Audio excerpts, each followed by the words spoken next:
Hello everyone, start करते हैं आज की वीडियो को। फिर से जुड़ चुके हैं एक नई वीडियो के साथ। बहुत इंपॉर्टेंट एक नोटिफिकेशन आया है जो कि काफ़ी दिन पहले आ चुका है वैसे तो, बट काफ़ी इंपॉर्टेंट है क्योंकि मैंने ये कमेंट्स में भी देखा था कि काफ़ी लोगों को कन्फ्यूजन है इससे रिलेटेड कि जो स्पोर्ट्स अथॉरिटी ऑफ इंडिया है, साई है, इसने जो अभी नई एक नोटिफिकेशन निकाली है कि जो नए स्पोर्ट्स डिसिप्लिन पे जो इनकी कोचिंग है वो इन्होंने शुरू की है फिर से।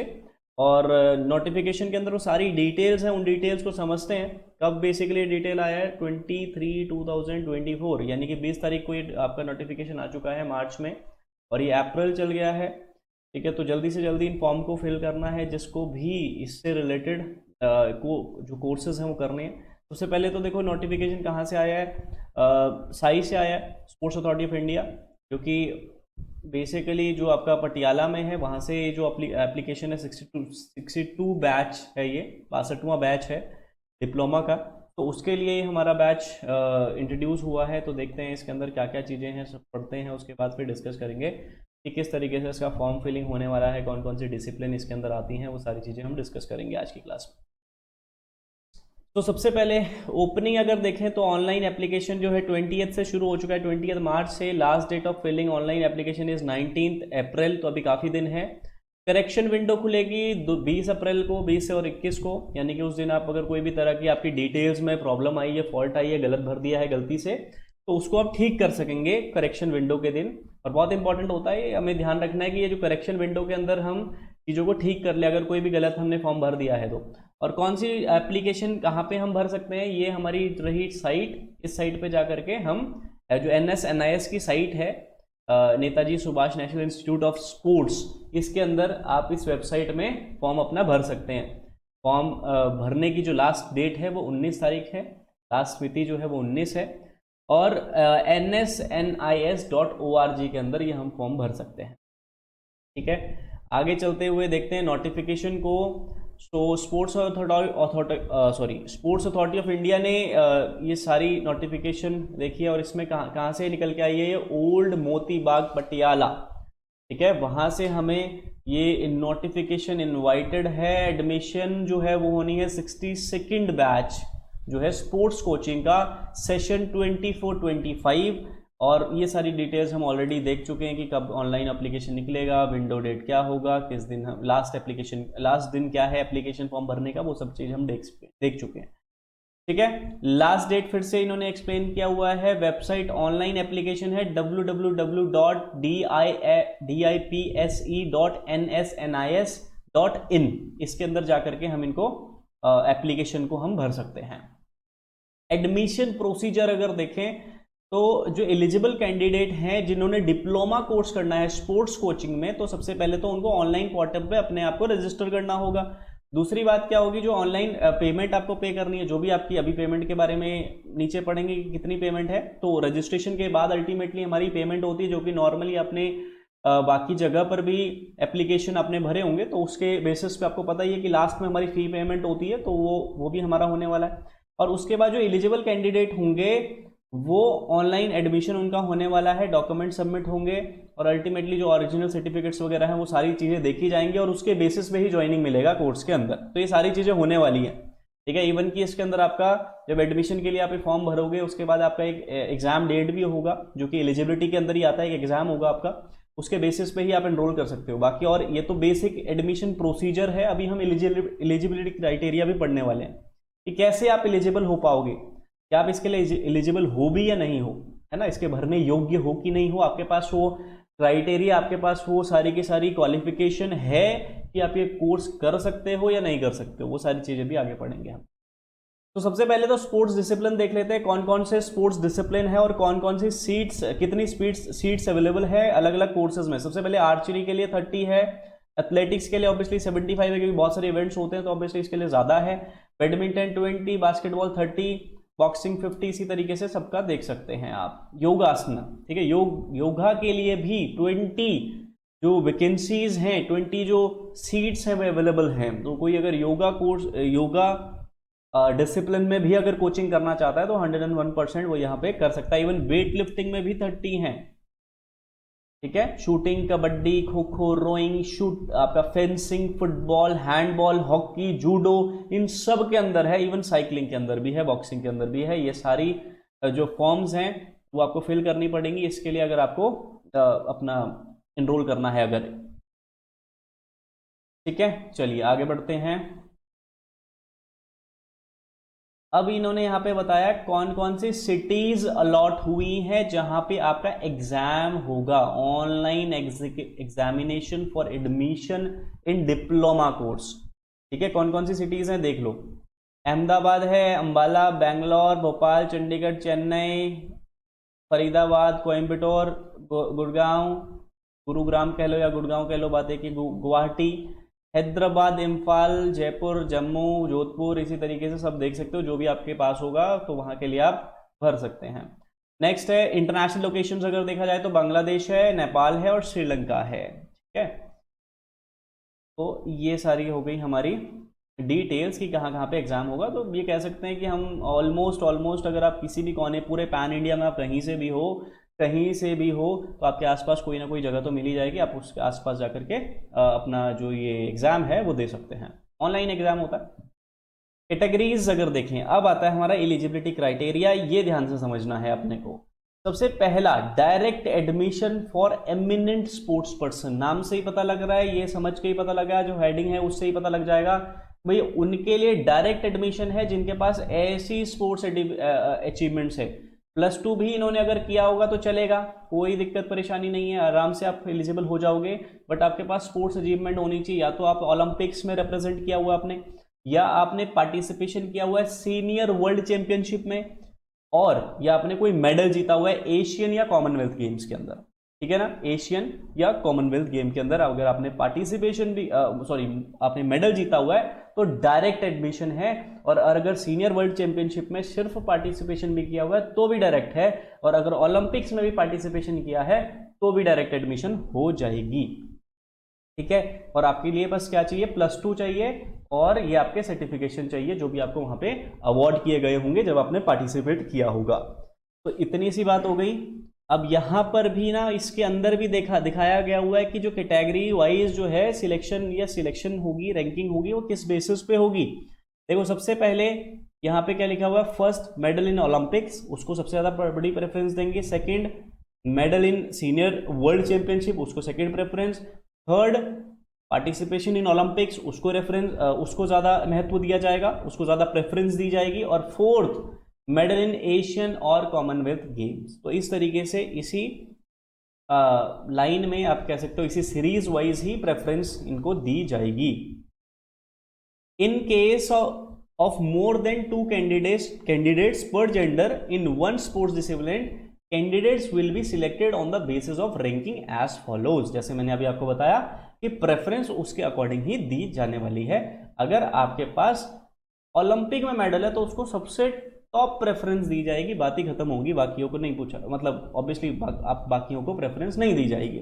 और अगर आपके पास इसी तरीके से आप रैंकिंग में बता चुका हूं तो देख लेना इसको एक और बार फिर से। नेक्स्ट चलते हैं, इवन फिफ्थ भी है category, participation in senior world championship, इसको लास्ट माना गया है preference wise. In case of score tie within the same gender group, admission will be given to the candidate who is elder in age. Simple हो गया।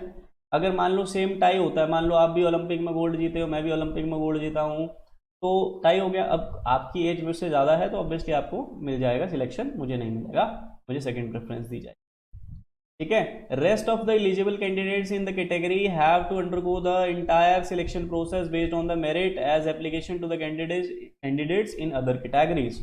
मतलब अगर हम दोनों सेम हैं, मतलब आप एल्डर हो गए मुझसे, आपका भी मेडल सेम था, ओलंपिक में था, तो आप तो डायरेक्ट एडमिशन के लिए हो जाओगे। बट मुझे फिर बाकी जो रेस्ट जो आपका पूरा प्रोसेस है सिलेक्शन का, पूरा प्रोसेस एडमिशन का, उसको फॉलो करना होगा। ठीक है, मतलब फिर मुझे कोई अलग से प्रेफरेंस नहीं दी जाएगी, मतलब डायरेक्ट एडमिशन के लिए बाकी तो मैं कर ही सकता हूं, जो बाकी लोग कर रहे हैं वैसा प्रोसेस तो मैं फॉलो कर ही सकता हूं। In case of vacancy falling short due to non-availability of candidates in any sport discipline, the vacancy assigned to that sports can be diverted to the other sport discipline if requirement exists.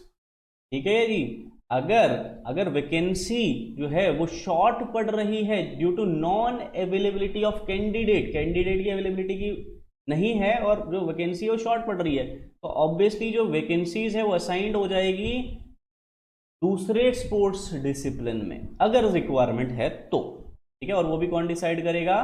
Committee decide करेगी, जो executive director है वो decide करेंगे। चलिए आगे बढ़ते हैं।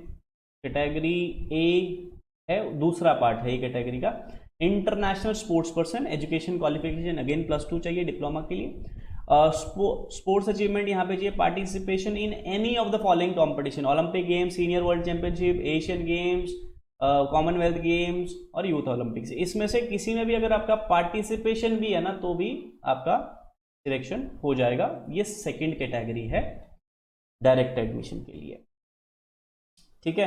Then category B, इसके बाद आपको जो स्पोर्ट्स कैटेगरी जो बी है, ए के अंदर तो हमने दो कैटेगरी समझी, एक और दो, जिसमें एक तो आपके वो मेडल वाले लोग थे और इंटरनेशनल रेप्यूटेड इंटरनेशनल इवेंट्स के अंदर जिन्होंने पार्टिसिपेट किया। दूसरा ये वाली होगी जिन्होंने इंटरनेशनल पार्टिसिपेशन किया हुआ ऐसे इवेंट्स के अंदर, वो भी हो जाएंगे डायरेक्ट एडमिशन के लिए योग्य। उसके बाद कैटेगरी बी आ जाती है, इसमें एजुकेशन क्वालिफिकेशन आपको क्या चाहिए? ग्रेजुएशन चाहिए, बिना ग्रेजुएशन के नहीं हो सकती। अगर आपके पास कोई स्पोर्ट इनमें से कोई सर्टिफिकेशन नहीं है स्पोर्ट्स की तो आपके पास ग्रेजुएशन मैंडेटरी है।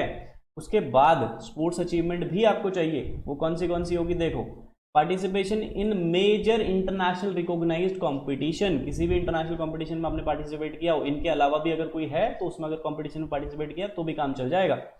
उसके बाद participation in any of the following, कौन सी है देखो, रिकॉग्नाइज्ड सीनियर नेशनल चैंपियनशिप, खेलो India university games, all India inter university games, या फिर 2 time participation in any of the following, किसी में से भी आपने अगर 2 टाइम पार्टिसिपेशन किया हुआ है, चाहे मेडल हो ना हो मतलब नहीं बनता, 2 बार अगर आपने किया हुआ है, जैसे कि recognized junior youth national championship, inter service inter railway championship और Air India police games, Khelo India youth games, अगर इसमें भी 2 बार कर लिया है तो भी हो जाएगा काम। Successful completion of SAI NIS 6 week course in sports coaching in the respective coaching discipline only, ये वाला बहुत इंपॉर्टेंट है क्योंकि बहुत सारे लोगों को कंफ्यूजन है कि सर अगर हमारे पास कोई स्पोर्ट्स का सर्टिफिकेशन नहीं है तो हम कर ही नहीं सकते, फिर इसका मतलब क्या हम कोच नहीं बन सकते? अगर हमने खेला है बट कभी हमने इंटरनेशनल लेवल पे नहीं पार्टिसिपेट किया तो कैसे होगा? तो भैया सबसे पहले आपको करना पड़ेगा 6 वीक सर्टिफिकेट कोर्स, ठीक है, डिफरेंट जो आपके डिसिप्लिन में हुआ है उसके लिए भी एक नोटिफिकेशन बनाऊंगा, उसके लिए भी आपको बताऊंगा, उससे फिर आपको क्लियरिटी आ जाएगी कि अगर वो पूरा आपने कर लिया फिर आप एलिजिबल हो जाते हो इसके लिए भी, फिर आप एग्जाम देने के लिए योग्य हो जाते हो, फिर आप एग्जाम दोगे क्रैक करोगे तो अल्टीमेटली आपका एडमिशन हो जाएगा। तो ये वाला पॉइंट बहुत याद रखना क्योंकि बहुत सारे लोग इस कैटेगरी में भी फॉल करते हैं। Successful completion of SAI NIS 6 week certificate course in sports coaching, ठीक है, तो भी आप एलिजिबल हो जाओगे, याद रखना है इस बात को। ये मैं स्टार लगा रहा हूं यहाँ पे क्योंकि ये बहुत इंपॉर्टेंट पॉइंट है। बहुत सारे लोगों को तो कंफ्यूजन होता है कि वो लोग नहीं कर सकते हैं अगर उनके पास ऐसा अचीवमेंट नहीं है तो। उसके बाद category C, North East candidates के लिए ग्रेजुएशन इनके लिए भी मैंडेटरी है, sports events, medal winner in North East games, 2 time participation in North East games, fulfilling the criteria as mentioned in the category B. B वाली category एक बार फिर देख लेते हैं भैया, बी वाली कैटेगरी कहाँ पे है? ये रही, ठीक है। अगर इनमें से भी अगर कोई किया हुआ है और वो नॉर्थ ईस्ट का है तो वो भी एलिजिबल हो जाएगा, इसका कहने का मतलब ये लग रहा है हमें। देन आगे चलते हैं एज क्राइटेरिया पे। एज क्राइटेरिया होनी चाहिए 21 to 45 ईयर्स, ठीक है, 21 to 45 years. Upper age relaxation up to 5 years shall be given to, उन लोगों को 5 साल का एक्स्ट्रा दिया जाएगा benefit. The candidates who have participated in Olympic games, जिन्होंने ओलंपिक गेम्स में या सीनियर वर्ल्ड चैंपियनशिप में या एशियन गेम्स में इन सब में से किसी में पार्टिसिपेट किया हुआ है, या फिर जो लोग SC ST OBC से बिलोंग करते हैं, या फिर जो लोग ex service candidate ex service man हैं या फिर आर्म फोर्सेस से रिटायर हैं, उन लोगों को भी मिल जाएगा। ठीक होगी बात। ये है अपना age criteria. Then allotment of marks, ये बहुत इंपॉर्टेंट पॉइंट है, 5th पॉइंट। सबसे पहले तो देखो, final selection of the candidate subjected to physical and medical fitness. अगर फिजिकल एंड मेडिकल फिटनेस है तो ही आप एलिजिबल हो पाओगे, ये तो बेसिक चीज है ना, ये तो कर ही लोगे। उसके बाद आगे देखो क्या होने वाला है। सबसे पहले एजुकेशन क्वालिफिकेशन के 10 मार्क्स हैं, ठीक है, स्पोर्ट्स अचीवमेंट के 10 मार्क्स हैं, वर्चुअल इंटरव्यू के 10 मार्क्स हैं, specialized sports theory test MCQ based जो टेस्ट होगा वो आपका 25 नंबर का है, ठीक है, उसके मार्क्स लगेंगे। जनरल नॉलेज थ्योरी टेस्ट ये भी एमसीक्यू होगा तो 10 नंबर इसका होने वाला है। Logical reasoning and coaching aptitude 10 number ये है। लैंग्वेज एंड कम्युनिकेशन 10 नंबर ये है। Basic computer knowledge MCQ 5 number ये है। तो बेसिकली अगर ये कहा जाए कि आपके एजुकेशनल क्वालिफिकेशन के भी मार्क्स अलग से जुड़ रहे हैं, स्पोर्ट्स अचीवमेंट के मार्क्स अलग से जुड़ रहे हैं, इंटरव्यू के मार्क्स अलग से जुड़ रहे हैं, और अल्टीमेटली इतने नंबर का तो आपका एग्जाम ही होने वाला है। 25 5 कितने हुए 30, और 30 हो गए 60, है ना। तो 60 मार्क्स का तो आपका एग्जाम ही है, बाकी आपके एजुकेशनल क्वालिफिकेशन है और स्पोर्ट्स अचीवमेंट है और 10 नंबर का इंटरव्यू है, ठीक है ना। ये याद रखना आपको। इट मीन्स आपके दोनों चीजें मैटर करती हैं। अगर आप एजुकेशनल क्वालिफिकेशन 10 20 30 कितने का हो गया ये 20 10 और 10 40 मार्क्स, 40 मार्क्स का है डायरेक्ट। के बाद 60 मार्क्स आपके हाथ में कि आप कितना अच्छा स्कोर करते हो, उसके बेसिस पे आपका हो जाएगा। ठीक है जी, आगे बढ़ें। Marks for the educational qualification, अब फिर उसको और ज्यादा सेग्रीगेट कर दिया, और ज्यादा इजी कर दिया समझ आने के लिए कि किस तरीके से हम मार्क्स देंगे। मार्क्स फॉर एजुकेशनल क्वालिफिकेशन जो है बीपीएड या post graduation in any other subject, ठीक है, फिजिकल एजुकेशन के अलावा कोई और सब्जेक्ट में भी अगर आपने पोस्ट ग्रेजुएशन की हुई है तो आपको 3 मार्क्स अलॉट होंगे। अगर ग्रेजुएशन किया हुआ है, ठीक है, या तो बीपीएड किया हुआ है या तो पोस्ट ग्रेजुएशन किया हुआ है किसी भी सब्जेक्ट में, तो आपको 3 मार्क्स मिलेंगे। एमपीएड किया हुआ है या एमबीए इन स्पोर्ट्स मैनेजमेंट किया हुआ है तो 5 नंबर मिलेंगे। और अगर एमफिल या पीएचडी इन फिजिकल एजुकेशन और स्पोर्ट्स किया हुआ है तो 10 नंबर मिलेंगे, ठीक है। तो ये पूरा आपका सेग्रेगेट कर दिया और इजी कर दिया समझाने के लिए कि भाई ऐसे हम क्वालिफिकेशन मार्क्स देने वाले हैं आपको, ठीक है। टोटल कितने मार्क्स थे देखो, यहाँ पे एजुकेशनल क्वालिफिकेशन के 10 मार्क्स थे, ठीक है। और अगर यहाँ पर हम देखें तो अगर पीएचडी किया हुआ तो 10 में से 10 मिल जाएगा, एमपीएड या एमबीए इन स्पोर्ट्स किया तो 5 मिल जाएगा, और बीपीएड या पोस्ट ग्रेजुएशन किसी भी सब्जेक्ट में किया हुआ है तो 3 नंबर मिल जाएगा, ठीक है ना। तो 3 नंबर तो आइडियली मिल ही जाएगा अगर आपने ग्रेजुएशन किया हुआ है किसी भी सब्जेक्ट में या बीपीएड में किया तो भी। अगर एमबीए कर लिया तो 5, या एमपीएड कर लिया तो 5, और अगर एमफिल या पीएचडी किया हुआ तो आपको 10 नंबर के 10 नंबर मिल जाएंगे। नेक्स्ट चलें, marks for the sports achievement, participation in Olympics, medal winner for senior world championship, gold medal winner in Asian and Commonwealth, तो 20 के 20 नंबर मिलेंगे, ठीक है। 20 में से 20 आउट ऑफ 20 मिल जाएंगे। अगर silver bronze medal Asian Commonwealth game के अंदर है, ठीक है, या फिर ये सारी चीजें हैं, medal winners in world military games, medal winners in youth Olympic, medal winner in world university games, तो मेडल विनर्स है बेसिकली इसमें। तो अगर ये करा हुआ है तो 15 मार्क्स मिल जाएगा। और अगर पार्टिसिपेशन है एशियन में, कॉमनवेल्थ गेम में, या सीनियर वर्ल्ड और एशियन कॉमनवेल्थ गेम चैंपियनशिप में, तो भैया इसके अंदर आपको 10 मार्क्स मिलेंगे, ठीक है। ये बेसिकली यहाँ पे अगर मेडल है या पार्टिसिपेशन है तो 10 ही मिलने वाला है, कोई अलग से वो नहीं है कि देखो अगर इन्होंने एशियन या कॉमनवेल्थ में पार्टिसिपेशन किया उनको भी 10 मिलेगा, और अगर आपका कोई मेडल है, मेडल विनर्स इन सीनियर नेशनल चैंपियनशिप, तो भी आपको 10 ही मिलेगा। क्लियर, आगे चलते हैं। Participation in SAF games, medal winners in all India universities, Khelo India youth, इनको 5 मिलेगा नंबर, ठीक है। चलिए, syllabus for online admission test, ठीक है। अब एक कंडीशन रह जाती है, अब बोलो सर हमने तो किसी में पार्टिसिपेट ही नहीं किया, फिर उस केस में क्या करोगे? उस केस में आपके पास सिर्फ एलिजिबिलिटी है, आपको मार्क्स नहीं मिलेगा। ये जो 20 नंबर है ये गए, ये जो 20 नंबर है ये गए, ठीक है। फिर आपके से आउट ऑफ 80 आपका होगा, मतलब 20 नंबर में से तो कुछ नहीं मिलेगा हमें, तो फिर हमारे इन चीज़ों पे डिपेंड करता है। मतलब फिर आपको एजुकेशनल क्वालिफिकेशन का इंटरव्यू और आपके जो टेस्ट होगा उनमें अच्छा स्कोर करना पड़ेगा, तभी आप चीज़ों को, तभी आप बेसिकली एलिजिबल हो पाओगे और आप सिलेक्ट हो पाओगे, ठीक है। Syllabus for online admission test, specialized sports theory test, basic terminologies, ठीक है। बेसिक टर्मिनोलॉजीज जैसे कि योगा हो गया, योगा की टर्मिनोलॉजीज पूछ ली जाएंगी, प्राणायाम पूछ लिया जाएगा, आसन पूछ लिया जाएगा, प्राणायाम के आपके जो अलग अलग टाइप्स ऑफ प्राणायाम है वो पूछ लिए जाएंगे, शुद्धि क्रियास पूछ ली जा सकती हैं, जैसे त्राटक क्या होता है या बाकी चीज़ें क्या होती हैं। इसी तरीके से टर्मिनोलॉजीज के बारे में पता होना चाहिए। एब्रीवेशंस, टेक्निकल रूल्स जो भी हमारी मतलब बेसिकली आपको रूल बुक भी पता होनी चाहिए, रूल बुक पढ़ोगे तभी आपको पता लगी। Specialization of play field, courts, arena, equipment and competition format, ये सारी पता होनी चाहिए, ठीक है। प्ले फील्ड के बारे में पता होगा कि भाई क्या मेजरमेंट्स है, कितने मीटर का है, कितने सेंटीमीटर की लाइन है, वो सब पता होना चाहिए। General knowledge, current affair, basic sports awareness जो होगी, नई नई चीजें जो कई बार क्या होता है रूल बुक में कुछ चेंज आया है, वो सारी चीजें पूछी जा सकती हैं। और इंटरनेशनल लेवल पे अवार्ड्स जो अभी चल रहे हैं, rural sports in countries, promotional schemes जो हैं वो सब पता होनी चाहिए। उसके बाद logical reasoning in coaching and coaching aptitude, logical reasoning होगी, न्यूमेरिकल, रिलेशनशिप, डायग्रामेटिकली आपको पूछा जाएगा, ठीक है। उसके बाद आपका प्रॉब्लम सॉल्विंग चेक करते हैं, मतलब बहुत बेसिक होगा ये, बहुत ज़्यादा एडवांस नहीं होने वाला रीजनिंग। उसके बाद आपका लैंग्वेज एंड कम्युनिकेशन टेस्ट, जिसमें ग्रामर, कॉम्प्रिहेंशन, आपका एंटोनियम्स वगैरह आएंगे, तो वो तो आपको पता ही है, वो इजी है, आप करते आ रहे हो बचपन से ही।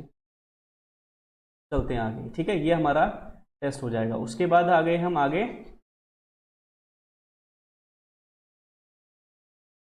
आते हैं तो हैं फिजिकल फिटनेस टेस्ट। अब ये है बहुत इंपॉर्टेंट। अब वैसे तो ये नॉर्मली आप एलिजिबल हो जाओगे, इतना बहुत ज़्यादा मुश्किल नहीं होता। 30 meter flying start for speed, ये चेक किया जाएगा। 30 ईयर्स और अब बिलो, 30 साल या 30 साल से कम, मेल के लिए 4.80 सेकेंड्स और फीमेल के लिए 5.40 सेकेंड्स में आना है, अगर आप एलिजिबल हो पाते हो। ये मिनिमम क्वालिफाइंग है, इसमें क्वालिफाई करना है बस आपको, ठीक है। और अगर 30 अबव हो तो 5 सेकेंड आपको मिल जाएगा 30 मिनट को कवर करने में, और फीमेल के लिए 5.80 सेकेंड आएगा। तो इजी है, ऐसा कोई बहुत मुश्किल नहीं होता है, आसानी से हो जाएगा, ठीक है। उसके बाद आपका हो जाएगा standing broad jump for explosive strength, उसके लिए आपको ये मीटर्स दिए हुए हैं। 1.60 मीटर जो होगा वो आपके स्टैंडिंग ब्रॉड जंप के लिए होगा, 1.40 मीटर जो होगा वो आपके फीमेल के लिए होगा 30 ईयर्स, और उससे नीचे बाकी आपको आगे दिया हुआ है, ठीक है। Bend and reach for flexibility, 4 centimetre आपका एटलीस्ट होना चाहिए, 4 सेंटीमीटर आपका होना चाहिए फीमेल में, और दोनों में बराबर रखा हुआ है 2 सेंटीमीटर, जो 30 अबव है उन लोगों के लिए। 1600 मीटर रनिंग 7.5 मिनट के अंदर आपको कवर करनी है भैया, और 9 मिनट के अंदर जो है वो फीमेल को कवर करनी है, अगर 30 ईयर्स या उससे कम है तो, ठीक है। जो ये भी हो जाएगा, इतना कोई दिक्कत नहीं है इसमें भी। चलिए, रिपोर्टिंग टाइम की अगर बात करें हम, तो ये है 8/7 ऑब्वियसली आपका जुलाई वाला महीना, और 8 तारीख को मिलना है आपको। कोर्स शुरू हो जाएगा 15 जुलाई से, और अब चलते हैं आगे। जो आपका टेस्ट होगा वो 9 से 12 के बीच में होगा, 9 से 12 जुलाई, ठीक है। आगे बढ़ें, ये सब कवर हो गया। इसके बाद हमारे और बेसिक चीज़ें, बेसिक इंस्ट्रक्शंस हैं अभी तो सारी ऑलमोस्ट चीज़ें कवर कर चुके हैं हम। लास्ट पॉइंट है, the candidate before submitting the online application shall ensure their eligibility to appear in the exam. अगर आप एलिजिबल हो तो ही एग्जाम के लिए आप अपीयर हो, ये कहना चाह रहे हैं ये। Application of candidates who do not fulfil the eligibility criteria shall be rejected. बहुत बेसिक चीज़ें ये तो हमें पता ही है कि भाई कौन क्या क्या डूज एंड डोंट्स हैं, कौन कौन सी चीज़ें करनी, कौन सी नहीं करनी, वही बताया जा रहा है। Admission of the candidate of the course provisional subject to be being found physically and mentally fit and verification of educational and sports certificate, मतलब आपकी सारी चीज़ों का फिजिकल वेरिफिकेशन भी होगा, और साथ में आप फिट होने चाहिए, हेल्दी होने चाहिए, तभी आप कर पाओगे, ठीक है। तो ये सारी की सारी बाकी डिटेल्स आप पढ़ लेना एक बार, जो इंपॉर्टेंट थी इन्फॉर्मेशन वो तो हमने पढ़ ही ली है। उसके बाद 19 पॉइंट आपको बता देता हूँ। Internship, candidates have to attend 2 month internship, first 1 month internship center will be in their nearby area of academic center, within academic center के अंदर भी हो सकती है। remaining internship is to be attended as per the center allotted to the candidate। पूरे India में 2 महीने का इंटर्नशिप होगा, 1 महीने का तो आपके सेंटर के अंदर ही हो सकता है या सेंटर के आसपास हो सकता है, और 1 महीने का पूरे जो भारत में कहीं पर भी हो सकता है इंटर्नशिप के लिए आपको मिलेगा। अगर वो कंप्लीट होता है तभी सर्टिफिकेशन आगे मिल पाएगा, ठीक है। बाकी ये सारी चीज़ें नोट दिया हुआ है।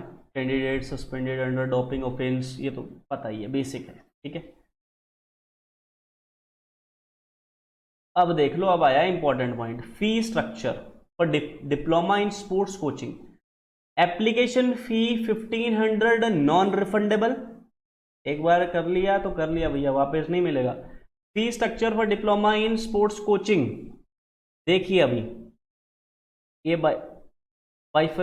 बाइफरकेशन दिया हुआ है, नीचे डिवाइड किया हुआ है, बेसिकली आपके अलग अलग क्लासिफिकेशन की बनाए रखी है ताकि समझ में आ जाए इजीली।